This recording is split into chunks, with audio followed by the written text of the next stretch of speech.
Hey, gays, and the rest of the population. I hope you guys are having the most wonderful fall season, having good food, hanging out with your loved ones. For today's video, I wanted to talk about something a little more serious. I'm going to still try to keep it a little lighthearted, but I think it's important conversation to be had. Let's get into the discussion. Today, I have mustered up the courage to talk about the most wretched devil app that has dragged me from hell and back. Folks, I present to you Grindr. Now, for those of you who don't know me, my name is Scott. I'm a gay man, and naturally, just like other gay guys my age, I spent some time on Grindr exploring, and it took me about a year to finally realize that it was bringing me harm. With its inception in 2009, Grindr's main goal was to bring millions of people together in ways that gay bars simply couldn't, which I believe was well-intentioned at the time, but now that it's been over a decade later, the app's sex and appearance-centered format brings many of its users much psychological and physical strife. You're probably wondering, goodness, how bad could this app really be? The first problem I want to discuss today is many of its older users' predatory behavior. In the beginnings of my time on Grindr, I found it common in receiving messages from men double my age and even triple my age. And other gay males my age on this app also find it common. With this issue running rampant, the more likely sexual assault cases are to happen. According to the GBH News search in April 5th, 2021, since 2015, more than 100 men across the United States have faced charges with sexually assaulting minors or attempting sexual activity with youth they met on Grindr. Especially with a significant enough age gap, it's of no surprise that older men are more successful in exploiting their younger victims. Another predominant problem on Grindr is discrimination.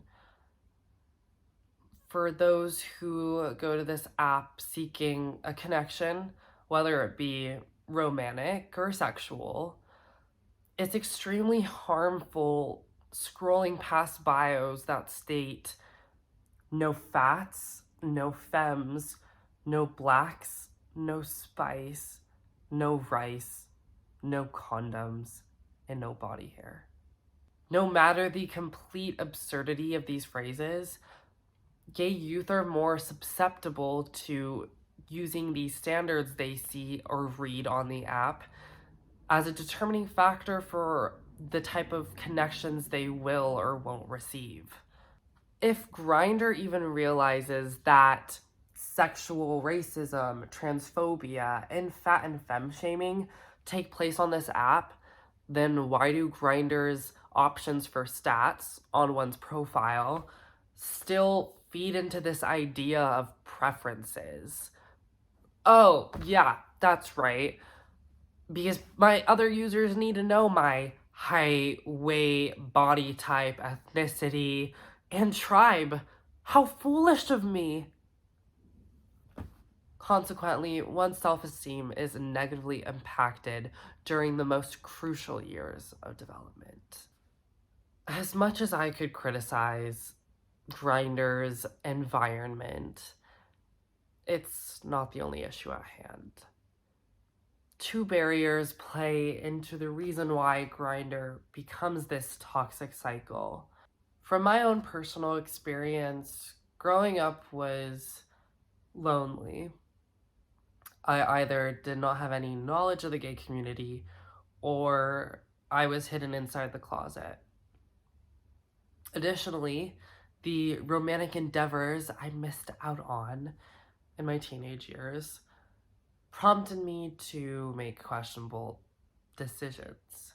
As Dr. Bloom, the director and founder of Gay Therapy Center, once said, the unmet need for validation can be the driver behind compulsive behaviors.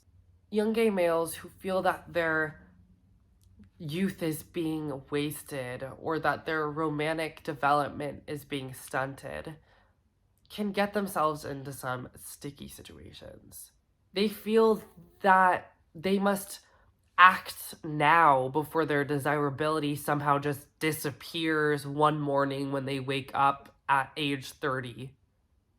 Also, the National Library of Medicine in 2013 records that the prefrontal cortex, the part of the brain involved in decision making and problem solving, is not fully developed till the age of 25.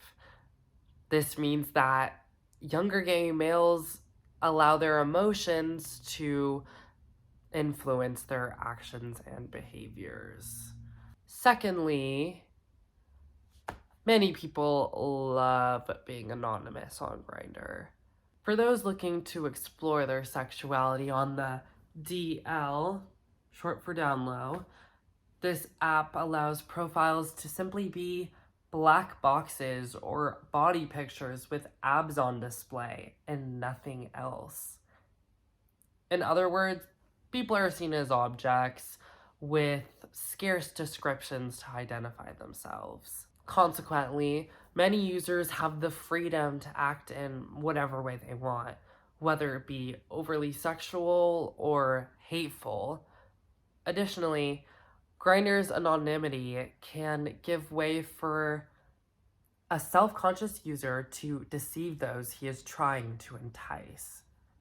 Younger users who are still insecure about themselves or even just trying to find themselves can start to act in ways that completely contradicts who they are. They become lost in this version of themselves that carries no meaning in their actual lives. Overall, this establishes an environment filled with chaos, pretense, and our favorite, regret. Nevertheless, we can put an end to Grindr's hold on gay youth. The Human Rights Campaign in 2022 says that becoming advocates for LGBTQ plus inclusive sex education in our school systems can reduce risk behavior and support positive sexual health outcomes among teens. Growing up, I had to independently research virtually every aspect of gay life because my schools failed to provide any information on the matter. I believe that inclusion is the first step to reducing this feeling of loneliness that many gay youth experience. Secondly, I implore those of you who have, or those of you who know who have Grindr, to delete it once and for all. I know, so much easier said than done. Most of you watching who have Grindr probably deleted and re-downloaded it millions of times. But in one of my classes, freshman year, I came across the most helpful guidance I could ever imagine. In December of 2015, the University of Minnesota published their steps to move on from substance use and abuse, which I found just as helpful for people experiencing app addiction. Now, it follows this acronym START, START. S, number one, set an end date. Number two, T, tell others who you trust of your plans to quit. Number three, A, anticipate and plan for any obstacles you might face after deleting Grindr. Have ideas in mind that will keep you from going on the app. For example, finding a song. Instead of downloading it, you just play that song and listen to it. Distractions are the most crucial part in this beginning. Number four are pretty simple, remove the app. And number five, T, talk to a licensed therapist if you have one, or if you don't, talk to someone who you can relate to, someone that might be going through the same struggle as you, someone that has also deleted Grindr and has successfully been off of it. I believe you can do it. You deserve so much more than this app could ever offer you. The social climate of Grindr continues to be harmful to the well-being of gay youth. So we must put an end to this now. I want you all to stay safe and, most importantly, be unapologetically you.